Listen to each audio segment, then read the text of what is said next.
The rain came down in sheets across South Philadelphia, drumming against the cracked pavement of Mifflin Street like 1,000 tiny fists demanding entry.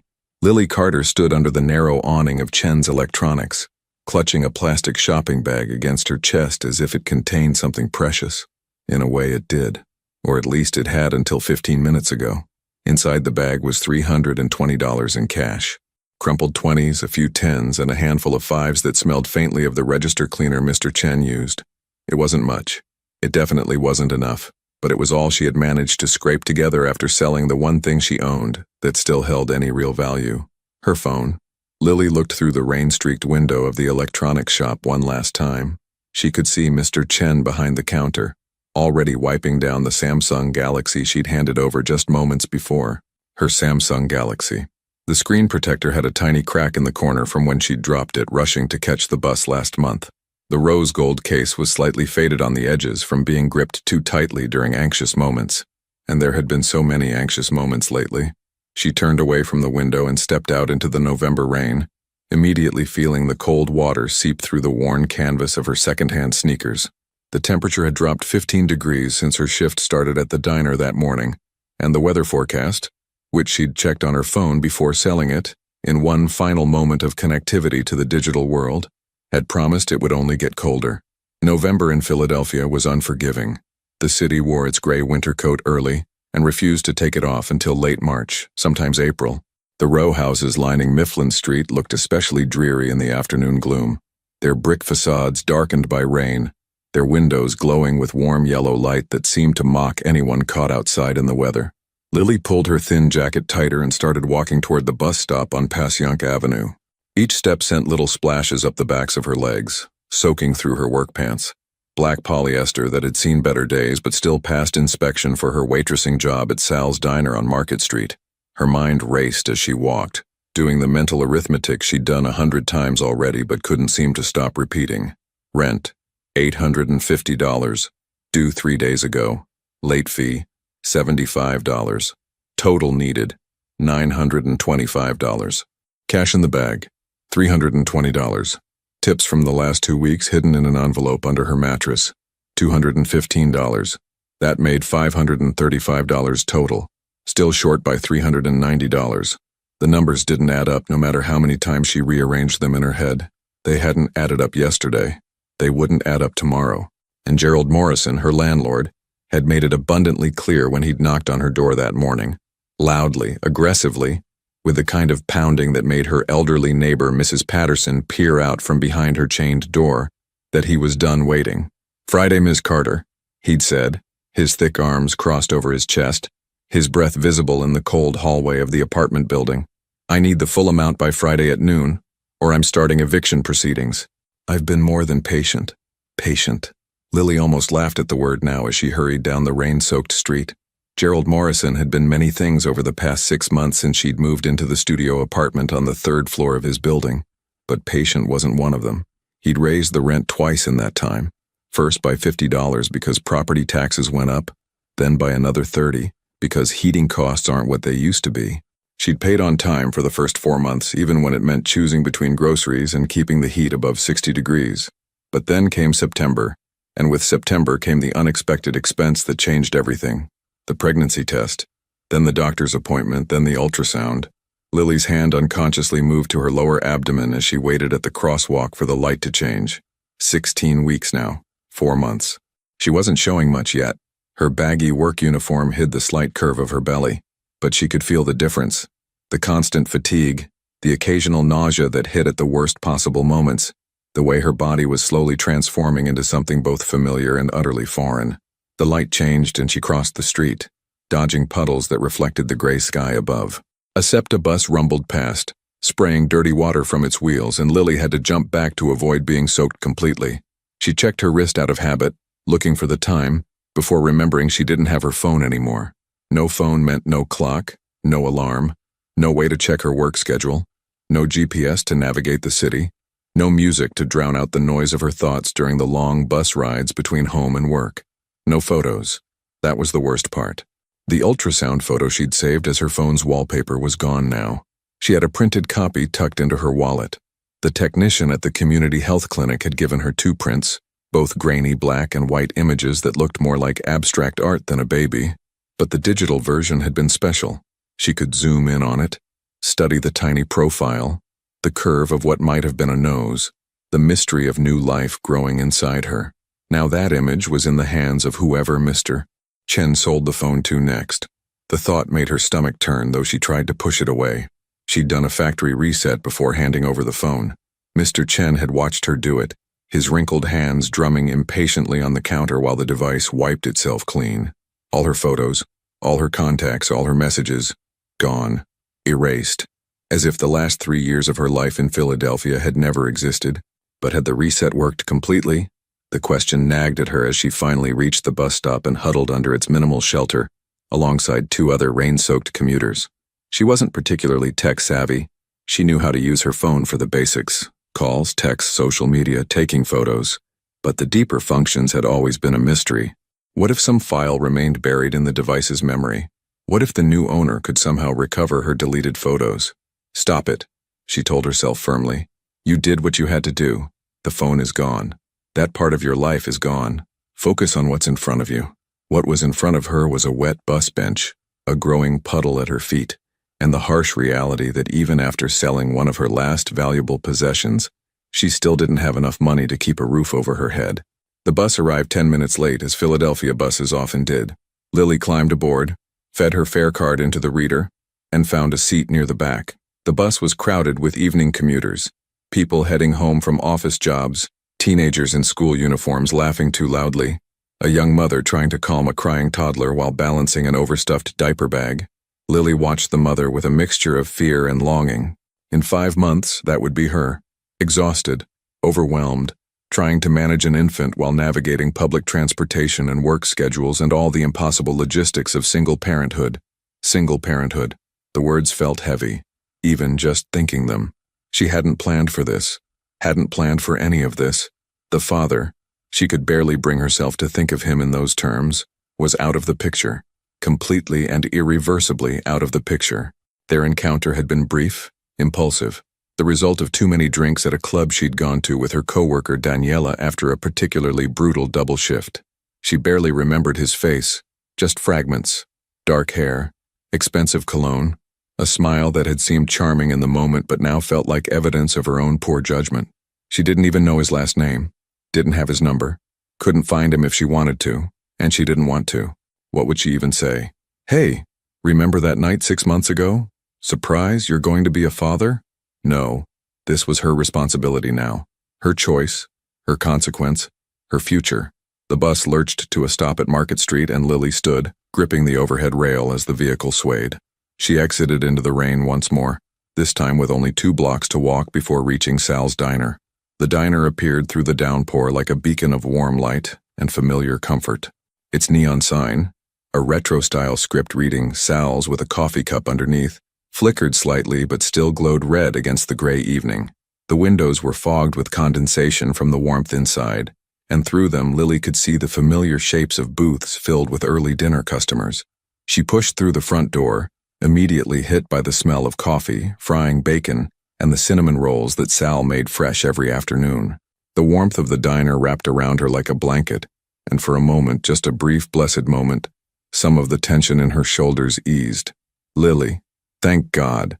Daniela's voice cut through the diner's ambient noise. Her coworker rushed over from behind the counter, her dark hair pulled back in a messy ponytail, her apron already stained from the dinner rush that was just beginning. Marcus called in sick and Tommy needs someone to cover tables 7 through 12. Are you okay to stay? Lily wanted to say no. Every bone in her body ached with exhaustion. Her feet throbbed from the morning shift she'd already worked. 6 hours of constant movement, carrying heavy trays, standing at the register, cleaning tables. The thought of adding another 4 or 5 hours felt impossible, but the thought of the money she'd earned from staying was more impossible to refuse. Yeah, she heard herself say. Yeah, I can stay. Just let me put my stuff in the back and I'll be right out. Daniela's expression softened with relief and something else. Concern, maybe, or pity. You sure? You look wiped out. I'm fine, Lily lied, forcing a smile that felt like it might crack her face. Just got caught in the rain, give me 2 minutes. She moved through the diner with practiced efficiency, weaving between tables where customers sat hunched over steaming plates of meatloaf and mashed potatoes, past the counter where Sal himself manned the grill with his usual gruff concentration, and through the swinging door that led to the small back room where staff kept their belongings. The back room was barely bigger than a closet. A few metal lockers, a time clock, a bulletin board covered in work schedules and health inspection certificates, and a faded poster reminding employees to wash their hands. Lily's locker was number 7, the lock sticking slightly as she spun the combination. Inside was her other uniform shirt, slightly cleaner than the one she was wearing, her wallet, and the envelope containing her tip money. She pulled out the envelope and added the $320 from the phone sale to the bills inside. $535. She counted it twice to be sure, her fingers moving mechanically through the worn paper. Not enough. Still not enough. "Lily?" Daniela's voice came from the doorway. "You okay back here?" Lily quickly stuffed the envelope back into her locker and turned around, finding her friend watching her with worried eyes. "I'm good," Lily said automatically. "Just organizing." Daniela stepped fully into the room and closed the door behind her, as much as it would close anyway. The hinges had been broken for months. "Bull. I know you, Lily. Something's wrong. You've been off all week." There was no point in lying to Daniela. They'd worked together for almost 2 years now, since Lily had first moved to Philadelphia from her hometown in Ohio. Daniela had been the one to show her the ropes at the diner, had helped her find her current apartment, had been there during the worst of Lily's homesickness and adaptation to city life. Daniela was also the only person who knew about the pregnancy. "I sold my phone," Lily said quietly, the words feeling like a confession. Daniela's eyes widened. "What? Your phone? Why? Rent's late. Gerald's threatening eviction. I needed the cash." "Jesus, Lily." Daniela ran a hand through her ponytail, pulling a few strands loose. "How much are you short?" "Almost $400. And the phone got you $320. Daniela did the math quickly, her expression darkening. "That's still not enough. What are you going to do?" "I don't know," Lily admitted, and saying it out loud made it feel terrifyingly real. "I've been picking up every shift I can. I was hoping maybe Sal would give me an advance on next week's paycheck, but I already asked him for an advance last month and he said he couldn't do it again so soon. Something about accounting rules.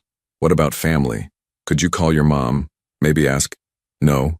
The word came out sharper than Lily intended, and she immediately softened her tone. "No, I can't. My mom, we're not on good terms. I left home for a reason, and asking her for money would mean opening a door I've spent a lot of energy keeping closed." Daniela nodded, understanding without needing the full explanation. Lily had mentioned her difficult relationship with her mother before, the religious disagreements, the fights about Lily's choices, the final argument that had sent Lily packing her bags and buying a one-way bus ticket to Philadelphia with money scraped together from her first job at a small-town diner back in Ohio. "What about the baby's father?" Daniela asked carefully. Lily shook her head. "I told you, I don't even know how to find him. And even if I did—" She trailed off, not wanting to finish the sentence. "Even if I did, what kind of man was he? A stranger she'd met in a club, whose name she barely remembered, who she'd spent one impulsive night with and then never seen again. What could she possibly say to someone like that? And more importantly, what kind of man spent his Friday nights at expensive clubs in downtown Philadelphia, buying top-shelf liquor and charming women half his age? Probably not the kind who'd welcome news of an unplanned pregnancy with a waitress he barely knew." "Okay," Daniela said, her voice taking on the practical, problem-solving tone Lily had heard many times before. "Okay, we'll figure this out. How much more could you make if you worked every possible shift between now and Friday?" Lily calculated quickly. "If I work tomorrow's double shift and pick up the graveyard shift on Thursday, maybe another $150 in base pay, plus whatever tips I make. Could be $200 total if I'm lucky. That gets you to $735, Daniela said, still short by $190. "I know." They stood in silence for a moment, the sounds of the diner filtering through the half-closed door, the clatter of dishes, the sizzle of the grill, the murmur of customer conversations. "I have about 100 saved," Daniela offered quietly. "It's not much, but—" "No," Lily cut her off immediately. "Absolutely not. You've got your own rent to worry about and your brother's tuition. I can't take your money." "Lily, I mean it, Danny, thank you, but no. I'll figure something out." Daniela looked like she wanted to argue further, but the sound of Sal's voice calling for them from the kitchen made them both jump. Girls, we've got customers waiting. Whatever personal business you're conducting back there can wait until after the dinner rush. Coming, Daniela called back, then gave Lily one more concerned look. We'll talk about this later, okay? After shift. Don't make any rash decisions. Too late, Lily said with a weak attempt at humor, gesturing to her now empty pocket where her phone used to be. Already made one of those. They emerged from the back room together, grabbed fresh order pads from the supply shelf and plunged into the chaos of the evening shift. The next 4 hours passed in a blur of activity that Lily's body moved through on autopilot. Take orders, deliver food, refill coffee cups, clear tables, repeat. Her section, tables 7 through 12, filled up quickly with the dinner crowd. A family of 5 celebrating a birthday, their table covered in half-eaten slices of Sal's famous apple pie. A couple on what appeared to be a first date, nervous laughter and awkward conversation floating between them. A group of college students from Temple University, loud and enthusiastic, running up a substantial bill and leaving, to Lily's grateful surprise, a generous tip. She smiled at the right moments, made small talk with regulars, remembered drink orders without writing them down, and kept her exhaustion carefully hidden behind the professional mask she'd perfected over years of service industry work. But beneath the mask, her mind wouldn't stop churning. $190 short, 3 days to find it. No phone, no safety net, no backup plan. Around 8 o'clock, during a brief lull in the rush, Lily found herself standing at the counter filling salt and pepper shakers, one of those mindless tasks that gave her hands something to do while her mind spiraled. You look tired, kiddo. She looked up to find Sal watching her from his position at the grill. He was in his mid-60s, a stocky man with gray hair and perpetual grease stains on his white t-shirt, but his eyes were kind beneath his gruff exterior.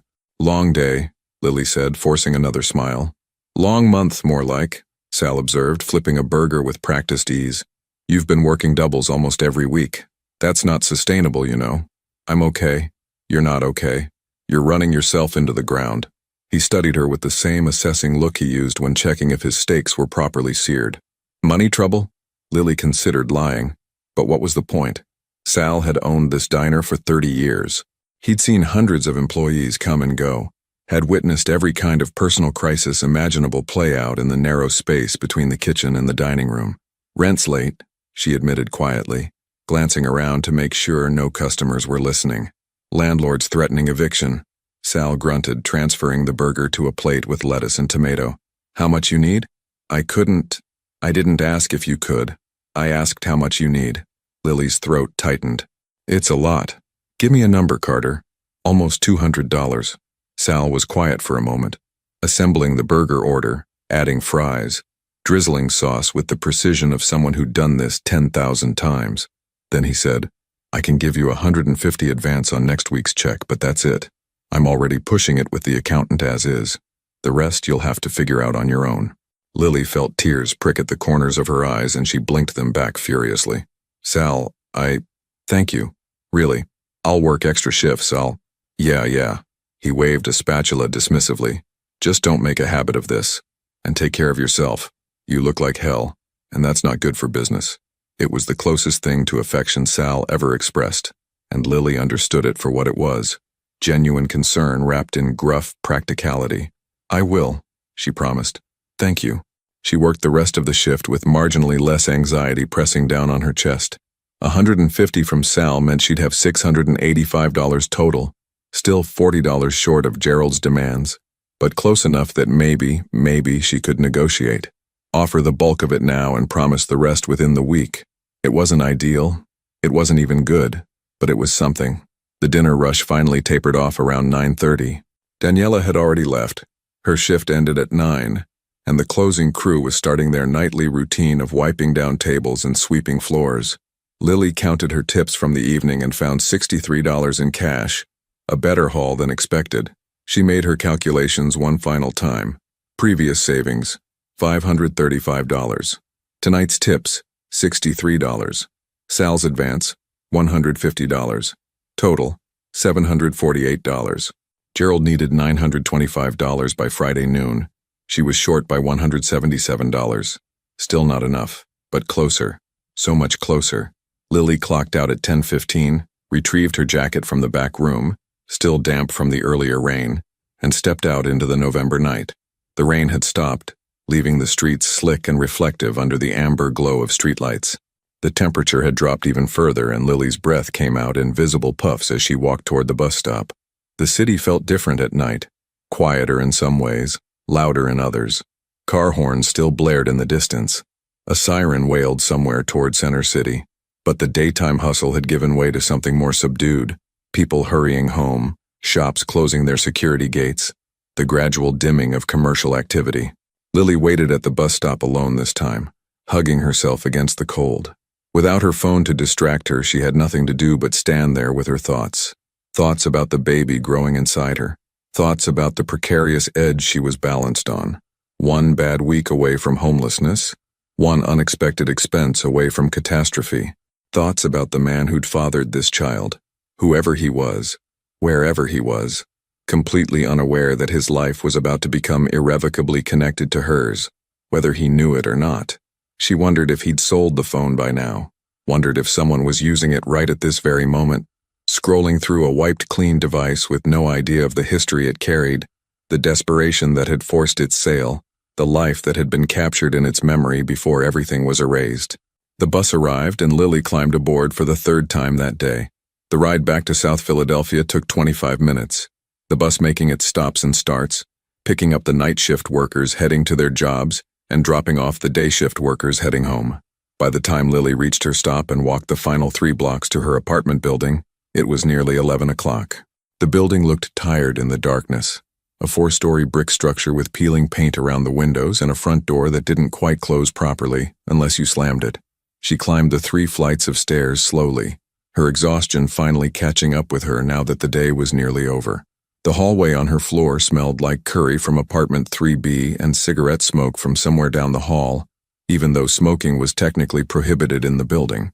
Lily unlocked her door and stepped into the small studio that had been home for the past 6 months. It wasn't much. A single room with a kitchenette along one wall, a bathroom barely big enough to turn around in, and a Murphy bed that she pulled down from the wall each night. But it had heat, running water, and a window that overlooked the street below. For $850 a month, it was the best she could afford. Or rather, it had been the best she could afford. Now she wasn't sure she could afford it at all. She dropped her jacket on the single chair by the window and went through her nightly routine mechanically, changed out of her work clothes, washed her face in the tiny bathroom sink, pulled down the Murphy bed and sank onto the thin mattress with a groan of relief. $748, 177 short. The numbers haunted her as she lay in the darkness, staring at the ceiling where water stains formed abstract patterns in the dim light filtering through the window. She thought about her phone again, wondered one last time if she'd made the right choice. The money had been necessary, she knew that intellectually, but the loss felt disproportionate to the gain. $320 for her connection to the world, for her photos, for the digital lifeline that had made navigating the city possible. Worth it, she told herself firmly. You did what you had to do.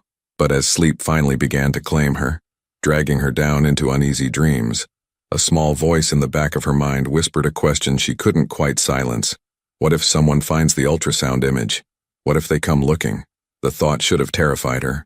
Instead, as consciousness slipped away, she felt something stranger, a tiny, irrational flutter of hope that maybe, just maybe, the universe might intervene where her own efforts had failed. Then sleep took her, and the hope faded into darkness, and Lily Carter dreamed of rain and empty wallets and babies she couldn't afford to raise in cities that felt too big and too small all at once. Tomorrow would bring its own challenges. Tomorrow she would figure out where to find the last $177. Tomorrow she would face Gerald Morrison and negotiate and fight to keep her home. But tonight, exhausted and alone in her small studio apartment with nothing but uncertainty ahead, Lily simply surrendered to sleep. And 3 miles away, in a part of Philadelphia she'd never visited, and a world she couldn't begin to imagine, a second-hand phone sat on a desk in an upscale office, waiting to change everything.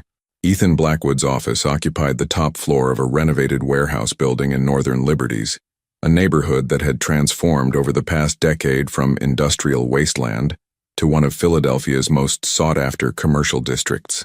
The building's brick exterior maintained its historic character, but inside, everything spoke of modern luxury. Polished concrete floors, Exposed steel beams, floor-to-ceiling windows that offered panoramic views of the city skyline.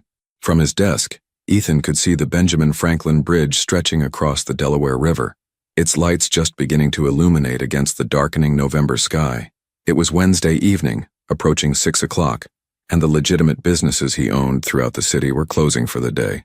The restaurant on Walnut Street, the nightclub in Old City, the import-export company with offices in 3 states. All perfectly legal on paper. All carefully structured to withstand scrutiny. All generating enough legitimate revenue to satisfy the IRS and banking regulators. And all serving as convenient covers for the less legitimate enterprises that actually funded Ethan's lifestyle and influence. He sat behind a minimalist desk made of black walnut, reviewing financial reports on his laptop. Numbers scrolled across the screen. Profit margins, payroll expenses, quarterly projections. To anyone looking over his shoulder, it would appear to be standard business management. Only Ethan knew which numbers represented actual commerce and which represented other arrangements. Arrangements that kept him connected to networks spanning from Philadelphia to New York to Atlantic City. Arrangements that required careful management, strategic thinking, and the kind of reputation that made people think twice before crossing him. Mr. Blackwood, his assistant's voice came through the intercom on his desk. Marcus is here to see you. Ethan glanced at his watch, a Patek Philippe that had cost more than most people earned in 6 months. Send him in. The office door opened, and Marcus Webb entered. A stocky man in his early 40s wearing a leather jacket and carrying a manila envelope. Marcus had worked for Ethan for almost 8 years, handling various tasks that required discretion and reliability.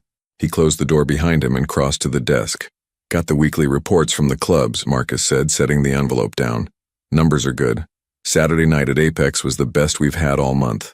Ethan opened the envelope and scanned the documents inside. Apex was his nightclub in Old City, a sprawling 2-story venue that attracted wealthy professionals and college students with money to spend. The revenue streams were carefully divided. Legitimate income from cover charges and bottle service, and separate arrangements that never appeared in official accounting. Security issues? Ethan asked, his eyes moving down the columns of figures. Nothing major.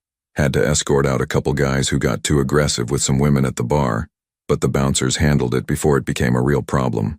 Ethan's jaw tightened slightly. He had zero tolerance for that kind of behavior in his establishments. Women needed to feel safe in his clubs. It was good for business, and more importantly, it was a line he refused to let anyone cross. Make sure those guys are banned. Permanent. Add their photos to the security database. Already done, Marcus confirmed. Good. Ethan set the reports aside and leaned back in his chair. What else? Marcus reached into his jacket pocket and pulled out a smartphone, placing it on the desk. Almost forgot. Got you a replacement phone. That encrypted one you were using finally died completely this morning, right? Ethan picked up the device. A Samsung Galaxy in a rose gold case. Where'd this come from? Second-hand electronics place down in South Philly. Chen's shop. He's reliable. Cleans the devices properly. Makes sure they're untraceable. Figured you'd want something temporary until the new secured phones come in from the supplier next week. This is fine, Ethan said, turning the phone over in his hands. The case had some minor wear on the edges, but the device itself appeared to be in good condition. Already wiped? Chen said he did a basic wipe, but you know the drill. You'll want to do a factory reset yourself to be sure. Can't be too careful. Ethan nodded, already navigating to the phone settings. Marcus was right. In his line of work, you couldn't be too careful about digital security. Every device was a potential liability. Every message a possible trail. He used burner phones regularly, switching them out every few weeks. Never keeping anything incriminating in digital form. Anything else? Ethan asked, his fingers moving through the reset process. Marcus shifted his weight. A telltale sign he had something else to discuss but wasn't sure how to bring it up. Ethan had known him long enough to recognize the gesture. Spit it out, Marcus. It's about the Thompson situation. He's asking for an extension on his payment. Says his business had a rough month and he needs another 2 weeks. Ethan's expression didn't change, but something cold flickered in his dark eyes. Robert Thompson owned a construction company in Kensington and had borrowed a substantial sum 6 months ago to keep his business afloat during a contract dispute. The terms had been clear. Repayment in 6 monthly installments, with the final payment due this Friday. What's his track record been? Ethan asked. First 4 payments came in on time. Last month he was 3 days late but paid in full with the late fee. This would be the final payment, $30,000. Ethan was quiet for a moment, considering. He ran his enterprises on reputation as much as actual enforcement. Word spread quickly in the circles he operated in, who kept their agreements, who didn't, and what happened to those who failed to honor their debts. But he also understood that legitimate business challenges sometimes arose. "Tell him he has until Monday," Ethan said finally. "No extension after that, and the late fee doubles." Marcus nodded, making a note on his phone. "I'll let him know. Make sure he understands this is the only extension he gets. After Monday, if the money isn't there, we move to collection through the business assets." "Understood." Marcus left a few minutes later, and Ethan returned his attention to the Samsung in his hands. The factory reset was complete, the screen now showing the initial setup prompts. He worked through them efficiently. Language selection, Wi-Fi connection, privacy settings all configured for maximum security. As he navigated through the final setup screens, something caught his eye. A notification prompt asking if he wanted to restore from a previous backup. Strange. The reset should have eliminated all previous data. Ethan frowned and tapped through to the phone's storage settings. The device showed as empty. No photos, no apps, no personal data. But when he opened the file manager and dug deeper into the system folders, he found something unexpected. A folder labeled DCIM, the default folder for camera photos. It should have been empty. Instead, it contained a single image file, dated from several months ago. His finger hovered over the file for a moment. It was probably nothing, a glitch in the reset process, some random image that had failed to delete properly. But curiosity won out, and he tapped to open it. The image loaded on the screen, and Ethan found himself staring at a medical ultrasound, black and white, grainy, with measurement markers along the edges and technical data in the corners. At the center of the image was the unmistakable curved shape of a fetus, tiny, otherworldly, but undeniably human. The profile was visible. A rounded head, a small nose, limbs curled inward. Text at the bottom of the image read, "Patient, Carter, Lily. Date, September 15th, 2025. Gestational age, 12 weeks, 3 days. Ethan stared at the screen, his mind processing the information with the same analytical precision he applied to business problems. Someone had owned this phone before him, a woman named Lily Carter. She'd been pregnant when this photo was taken, 12 weeks along in mid-September, which meant she would be roughly 16 weeks now, 4 months into the pregnancy. He should delete the image. It was none of his business.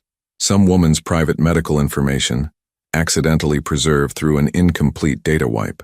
The ethical thing, the smart thing, would be to erase it immediately and forget he'd ever seen it. But something stopped him. The date, September 15th. Ethan set the phone down and reached for his laptop, opening his calendar application. He scrolled back to September, scanning through the dates trying to place why that time frame felt significant. Then he saw it. September 10th. A note in his calendar. Apex. Private event. The memory came flooding back with unexpected clarity. It had been a Friday night, early September, unseasonably warm for Philadelphia. Ethan had been at Apex for a private gathering. 20 or 30 people, mostly business associates and a few friends from his college days who'd managed to maintain legitimate careers. The champagne had been flowing, music pulsing through the club's sound system, and Ethan had been in a rare mood to let his guard down slightly. He'd noticed her across the VIP section. Young, mid-20s maybe, blonde hair that caught the lights. She'd been laughing at something her friend said, and something about the genuine quality of that laugh had drawn his attention. In his world, genuine emotion was rare. Most people wore masks, performed for advantage, calculated every interaction. But this woman had seemed real. He'd approached her, they'd talked. Well, they'd tried to talk over the music, shouted conversation about nothing particularly memorable. Where was she from? What did she do? He remembered fragments. Ohio, originally. Worked at a diner. Her friend was a regular at Apex and had convinced her to come out despite a long work shift. The champagne had made everything feel easier, lighter. The usual weight of his responsibilities had lifted for a few hours. They danced. She'd smiled at him with no recognition of who he was or what he represented in the Philadelphia underworld, and that anonymity had been intoxicating. One thing had led to another. A private room upstairs, away from the crowd. Impulsive decision-making fueled by expensive alcohol and rare chemistry. He'd never gotten her last name. She'd left before sunrise, and in the sober light of morning, Ethan had returned to his regular life, filing the encounter away as a pleasant aberration, the kind of normal human connection his lifestyle rarely permitted. But now, staring at the ultrasound image on the phone screen, he did the math. September 15th, ultrasound. 12 weeks gestational age, which meant conception would have been around late June, early July. The apex event had been September 10th. The timeline didn't match. Relief washed over him, followed immediately by an emotion he couldn't quite identify. Disappointment? That made no sense. He had no business feeling disappointed that some stranger's pregnancy wasn't his responsibility. Ethan picked up the phone again, studying the image more closely. Something about it wouldn't let him look away. Maybe it was the sheer vulnerability captured in the grainy black and white photo. New life at its most fragile, dependent, trusting. Or maybe it was the name, Lily Carter. He pulled up a browser on his laptop and typed the name into a search engine, adding Philadelphia to narrow the results. Several social media profiles appeared, but without photos he couldn't confirm which, if any, belonged to the woman from the club. He tried adding Waitress to the search terms. That yielded a LinkedIn profile with minimal information. Server at Sal's Diner, Philadelphia, PA. Sal's Diner. He knew the place. A classic greasy spoon on Market Street, the kind of establishment that had been serving the same menu for 40 years. Not somewhere Ethan frequented, but he'd driven past it countless times. He clicked on the profile, but it contained almost no personal information. No photo, no detailed work history, just the bare minimum. Ethan sat back in his chair, fingers steepled under his chin, thinking. This was none of his business. The woman had sold her phone, probably needed the money, given that she was working as a waitress and facing an unplanned pregnancy. The ultrasound image should have been deleted but wasn't. That was unfortunate, but it didn't obligate him to action. He should delete the photo, wipe the phone properly, and move on. But he didn't. Instead, he found himself studying the ultrasound again, looking at the date stamp, the measurements, the technical data that meant nothing to him but everything to someone, to Lily Carter, a woman who'd sold her phone out of what was almost certainly financial desperation, a woman who was pregnant and apparently facing that pregnancy alone, given that she was selling possessions to make ends meet. Ethan knew what it was like to struggle. His own background, though carefully concealed now behind expensive suits and luxury real estate, hadn't always been comfortable. His father had worked 3 jobs to keep the family afloat after his mother died when Ethan was 12. He'd watched his old man break himself day after day, year after year, sacrificing everything for his children. That was before Ethan had found other ways to make money. Ways that started small, running errands for neighborhood guys who operated outside the law, and gradually expanded into the complex network he controlled now. He'd built his empire on reading people, understanding motivation, seeing opportunities others missed. And right now, looking at this ultrasound, he saw an opportunity to do something that wasn't calculated for profit or strategic advantage. Just something decent. Or maybe not. Maybe this instinct was dangerous.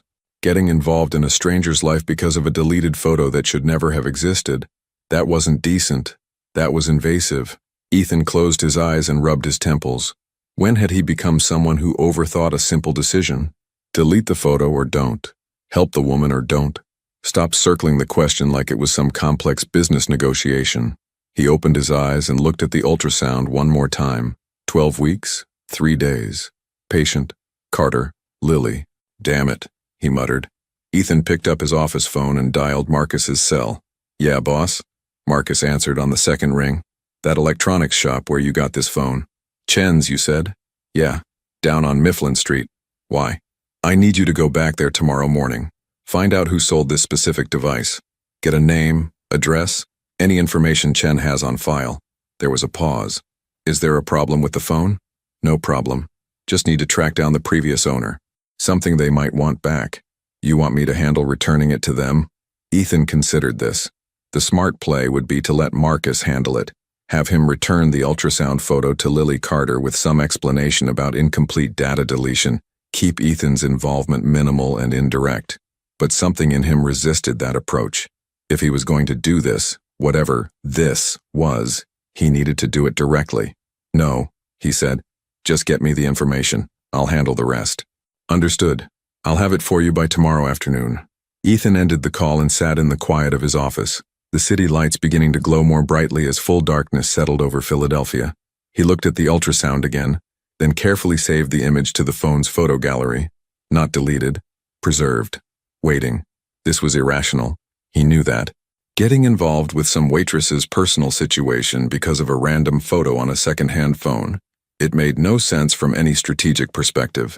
It opened him up to complications he didn't need. But when Ethan examined his motivations honestly, he realized it wasn't entirely about helping a stranger. It was about the what if. What if the timeline had been different? What if the dates had aligned and that ultrasound had shown his child? Would he have wanted to know? Would he have stepped up, despite the complications it would bring to his carefully controlled life? He wanted to believe he would have. Wanted to believe that beneath the calculated exterior he'd built over years in a world that rewarded ruthlessness, there was still something of the boy who'd watched his father sacrifice everything for family. The phone buzzed in his hand. A text from one of his business associates about a meeting tomorrow. Ethan responded efficiently, then set the device aside and returned to the financial reports on his laptop. But concentration proved difficult. His eyes kept drifting to the phone, to the image saved in its gallery, to the mystery of Lily Carter and her circumstances. By the time Ethan left the office 2 hours later, he'd made his decision. He would find her, return the photo, offer assistance if she needed it, financial help, resources, connections to better opportunities. No strings attached, no expectations. Just a gesture from someone who'd been reminded that sometimes the right thing to do wasn't the strategic thing. His car, a black Mercedes sedan, was waiting in the building's private garage. Ethan drove through the city streets on autopilot, his mind still turning over the situation. He lived in a penthouse apartment in Rittenhouse Square, one of Philadelphia's most prestigious neighborhoods. The building had a doorman, private elevator access, and amenities that most people only saw in luxury magazines. It was the kind of place that announced success, that validated the distance he'd traveled from his working-class roots. But tonight, entering the expansive space with its designer furniture and original artwork, Ethan felt the emptiness of it more acutely than usual. No family photos on the walls, no personal touches that spoke of connections or relationships, just expensive objects arranged for aesthetic impact. He'd told himself for years that this was the price of his lifestyle, that real connections were liabilities in his line of work, that keeping people at arm's length was safer for everyone involved. But looking at that ultrasound, at the evidence of new life and possibility, he wondered if he'd been lying to himself about what he'd actually sacrificed. Ethan poured himself 2 fingers of scotch, a 30-year-old Macallan that cost more per bottle than Lily Carter probably made in a month, and stood by the floor-to-ceiling windows overlooking the city. Somewhere out there, maybe 3 or 4 miles away, a young woman was facing impossible choices with inadequate resources. And tomorrow, because of a random technological glitch and an improbable chain of events, their paths would cross again. He had no idea what would happen when they did, had no plan beyond returning the photo and offering help. For someone who built his life on careful planning and calculated moves, the uncertainty should have been uncomfortable. Instead, Ethan felt something he hadn't experienced in years: anticipation. He finished the scotch, set the glass in the sink, and went to bed. Sleep came easier than expected, and his dreams were unusual, fragments of memory and imagination blending together. A blonde woman laughing in a crowded club, an ultrasound image that shifted and changed, a child he'd never met but somehow recognized. When he woke Thursday morning, the first thing Ethan did was check his phone. No message from Marcus yet. It was only 7 a.m., too early for Chen's electronics to be open. He went through his morning routine with mechanical precision. Shower, shave, dress in one of his tailored suits. Charcoal gray today with a black shirt and no tie. The outfit projected exactly the image he wanted. Successful, powerful, not to be underestimated. By 9 a.m. he was back in his office, working through emails and phone calls. A meeting with his accountant at 10. A lunch appointment with a restaurant supplier who also facilitated other arrangements. The usual choreography of legitimate business mixed with shadow enterprises. But his attention kept fragmenting, checking his phone every few minutes for Marcus's message. It finally came at 2:15 p.m. Got the info you wanted. Previous owner is confirmed as Lily Carter. Address on file, 2847 Mifflin St. Apt 3F, Philadelphia. Chen says she sold the phone Tuesday afternoon. Seemed like she needed the cash pretty urgently. That's all he knows. Ethan stared at the address, committing it to memory. 2847 Mifflin Street, apartment 3F. Less than 15 minutes from his office. He could go there now. Show up at her door, return the photo, offer help, get this handled and move on with his regular life. But something told him that approach was wrong. Showing up unannounced at a pregnant woman's apartment. A pregnant woman who'd once spent the night with him and might or might not remember him clearly. That had the potential to go badly in multiple ways. Better to approach her somewhere public. Somewhere she'd feel safe. Sal's Diner. Ethan pulled up the diner's information on his laptop. Located on Market Street, open 7 days a week from 6 a.m. to 11 p.m. No online menu, no website, just a phone number and address. He could stop by tomorrow, have a meal, see if she was working, approach her carefully, or he could go tonight. Ethan checked his schedule. Nothing critical for the rest of the day. A dinner meeting at 8, but he could cancel that easily enough. Before he could second-guess the decision, he stood from his desk, grabbed his coat, and headed for the elevator. 15 minutes later, he was parking his Mercedes 2 blocks from Sal's Diner. The November afternoon was cold and overcast, threatening rain again. Ethan walked the final distance, hands in his coat pockets, looking for all the world like just another businessman grabbing an early dinner. The diner appeared ahead, a classic design with chrome trim and large windows looking exactly as it had probably looked for decades. Through the glass, he could see customers scattered across booths and counter seats, a waitress moving between tables with practiced efficiency. But it wasn't Lily. This waitress was older, dark-haired, wearing the same style uniform but with different body language. Ethan pushed through the door, immediately hit by the smell of coffee and cooking food. A man behind the counter, presumably Sal himself, glanced up from the grill. "Sit anywhere you like," he called. "Someone will be with you in a minute." Ethan chose a booth near the window, positioning himself so he could see both the kitchen and the front door. Old habits from a life where situational awareness mattered. The dark-haired waitress appeared with a menu and a glass of water. Her name tag read, "Daniela, what can I get you to drink?"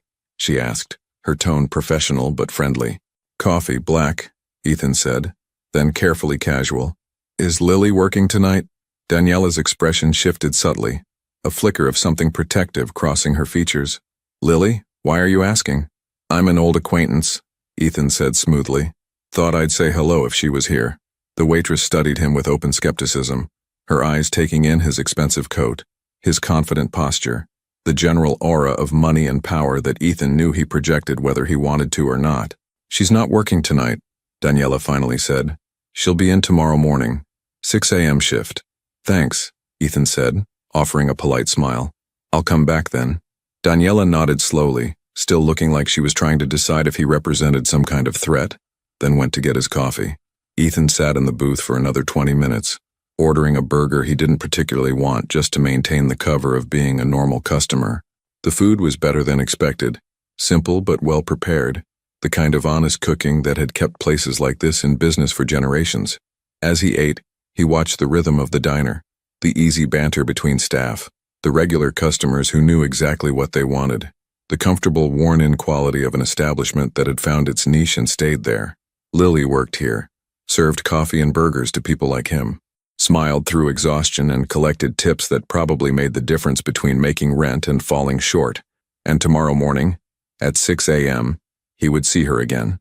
Ethan paid his bill in cash, left a generous tip, and walked back to his car. The anticipation he'd felt last night was stronger now, mixed with something else. Nervousness, maybe. An emotion he rarely experienced anymore. Because tomorrow, when he walked into that diner and saw Lily Carter again, everything would change. He just didn't know how yet.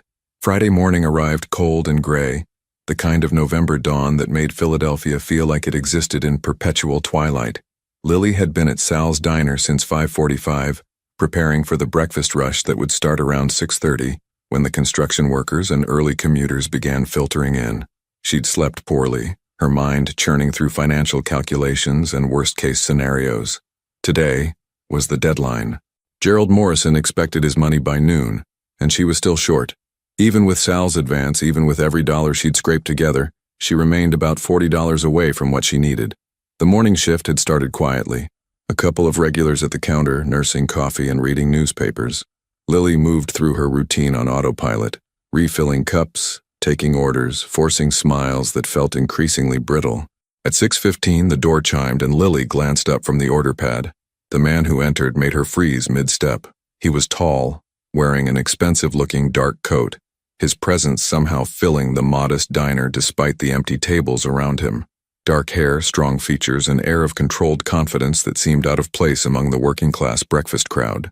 And Lily recognized him. The memory hit her like a physical force.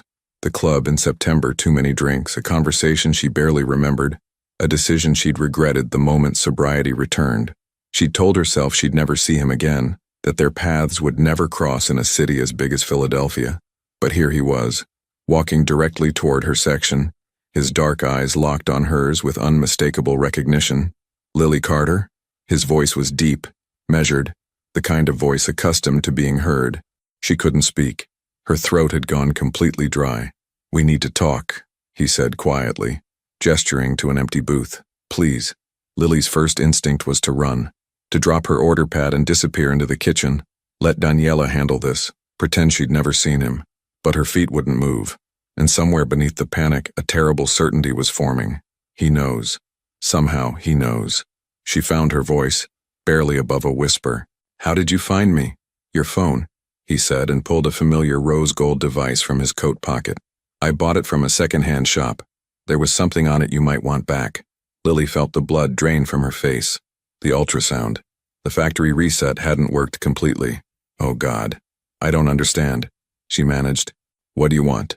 Ethan, she still didn't know his last name even now, set the phone on the nearest table and met her eyes with an intensity that made her want to look away but couldn't. "I want to know if that baby is mine." The words hung in the air between them, impossibly heavy. Lily's hand moved instinctively to her abdomen, a protective gesture she'd developed over the past months. "No," she said quickly. "The timeline doesn't match. September was... I was already pregnant by then." She watched relief flicker across his features, followed by something more complicated. "Disappointment, concern? But you're struggling," he said, and it wasn't a question. "You sold your phone to make rent. You're working double shifts. You're doing this alone." Tears burned at the corners of Lily's eyes. The accuracy of his assessment was somehow more devastating than the initial shock of seeing him. "That's none of your business." "Maybe not," Ethan agreed. "But I'm making it my business. I want to help." "Help?" Lily's laugh came out bitter, edged with hysteria. "You don't even know me. One night doesn't mean you owe me anything. This isn't about owing." He leaned forward slightly, his voice lowering. "I have resources. Money isn't an issue for me, and you clearly need it." The offer should have been a relief, should have been the answer to prayers she'd been too tired to pray. But instead, Lily felt a surge of something like anger. "What do you want in return?" she asked, her voice hardening. "Because men like you, men who wear $1,000 coats and drive expensive cars, they don't just give money away for nothing. Men like me," Ethan repeated softly, something flickering in his expression. "You don't know anything about men like me." "I know enough," Lily shot back. "I know you're not here out of the goodness of your heart. So what is it? What do you really want?" For a long moment, Ethan was silent. Then he said quietly, "I want to know that you and that baby are going to be okay. That's it. No strings, no expectations. Just let me help." Lily studied his face, searching for the lie, the angle, the inevitable catch. But what she saw there confused her more than any deception would have. Genuine concern mixed with something that looked almost like loneliness. "I don't even know your last name," she said finally. "Blackwood. Ethan Blackwood." The name meant nothing to her, but the way he said it suggested it should, like it carried weight in circles she'd never moved in.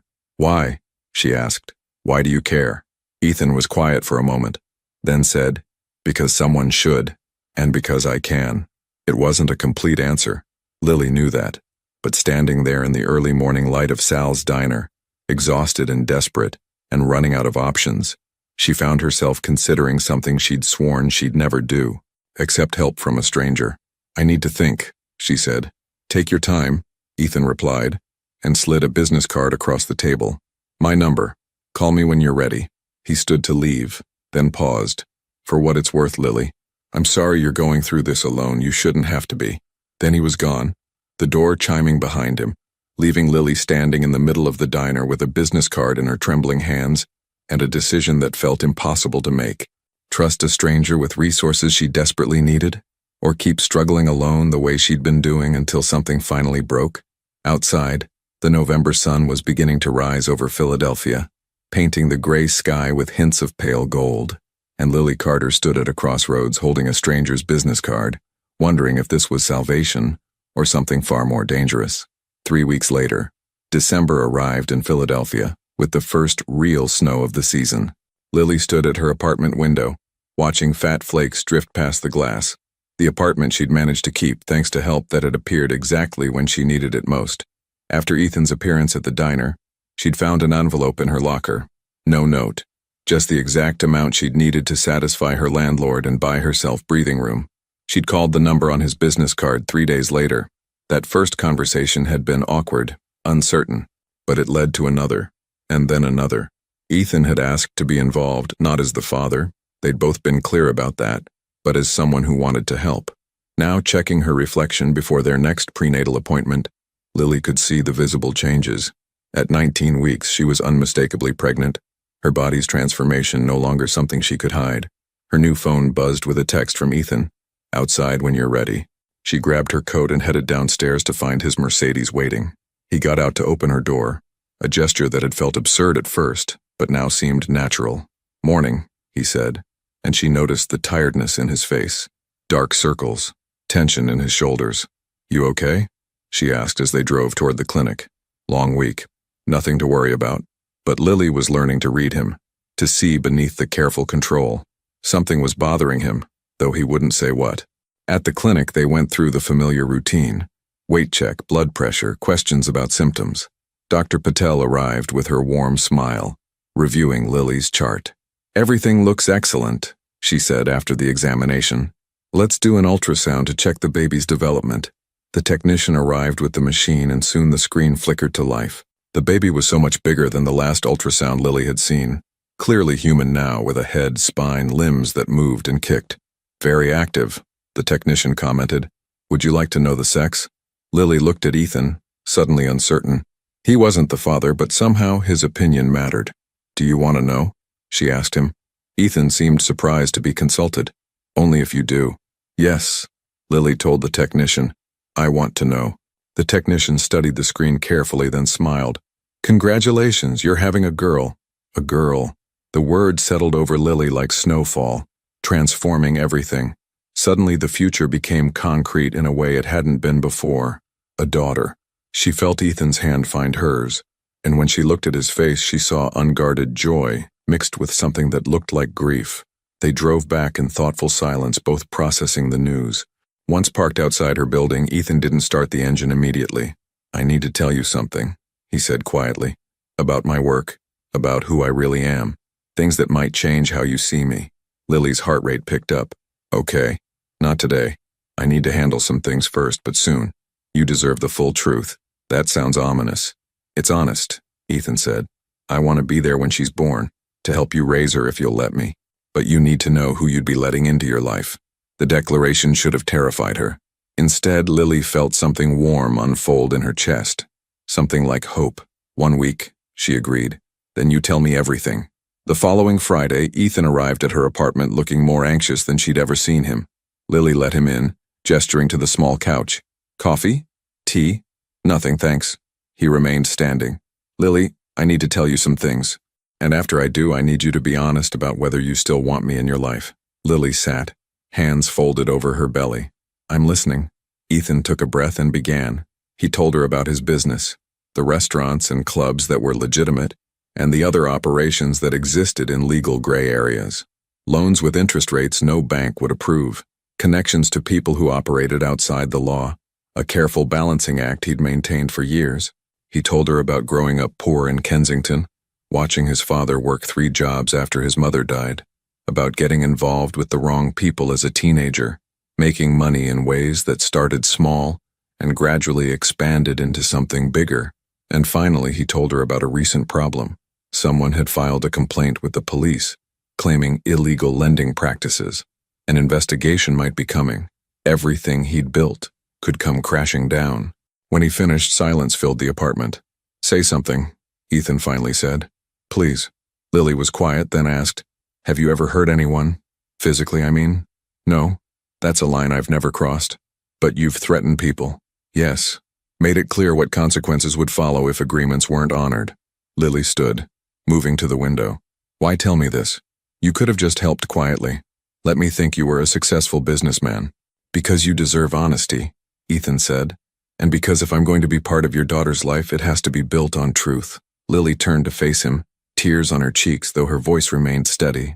I should tell you to leave, to handle this pregnancy alone rather than risk connecting her to someone who might end up in prison. You should, Ethan agreed. It would be the smart choice. But I'm not going to, Lily continued. Because I believe you're trying to be better. I believe you care about us. And I believe we can figure this out together. Hope flared in Ethan's chest. Lily, but I have conditions, she said firmly. If you want to be part of our lives, you actually have to change. Face whatever legal trouble is coming honestly. Clean up your business. Separate yourself from anything questionable. Show me you're someone worth trusting. I will, Ethan said. I've already started restructuring everything with my associate Marcus, making clean separations between legitimate and questionable operations. And the investigation? If charges come, I'll cooperate fully. I'll take responsibility for my choices. Lily crossed to where he stood.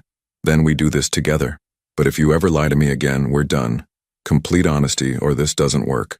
Complete honesty. Ethan agreed. Lily took his hand, placing it on her belly. Say hello to your daughter.